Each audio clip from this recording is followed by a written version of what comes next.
Azərbaycan Respublikasının Prezidenti cənab İlham Əliyevin müvafiq sərəncamı ilə 2026-cı ilin ölkəmizdə şəhərsalma və memarlıq ili elan olunması ilə əlaqədar olaraq Respublikanın bütün bölgələrində olduğu kimi Cəlilabad rayonunda da geniş miqyaslı və məqsədyönlü tədbirlər ardıcıl şəkildə həyata keçirilir.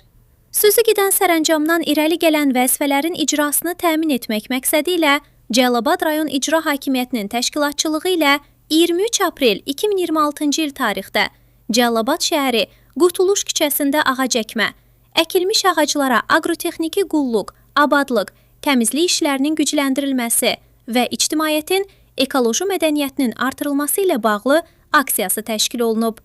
Aksiyada Cəlilabad rayon İcra Hakimiyyətinin başçısı Rafiq Cəlilov, hüquq mühafizə orqanları, idarə, müəssisə, təşkilatların rəhbərləri və əməkdaşları iştirak ediblər. Keçirilən aksiya çərçivəsində iqlim şəraitinə uyğun müxtəlif növ ağac tingləri əkilmiş, yol kənarında olan alaq otları təmizlənmiş, məişət tullantıları toplanaraq kommunal xidmətlər tərəfindən daşınmış, əkilmiş ağacların küt boğazı ətrafı torpaqla doldurulmuş, ağaclar budanmış və suvarılmışdır. Qeyd edək ki, yaşıllıq zolaqlarının genişləndirilməsi, ekoloji tarazlığın qorunması və ətraf mühitin mühafizəsi istiqamətində həyata keçirilən bu kimi tədbirlər şəhərsalma və memarlıq ili çərçivəsində ardıcıl və davamlı şəkildə davam etdiriləcək, rayonun ekoloji mühitinin daha da sağlamlaşdırılmasına töhfə verəcəkdir.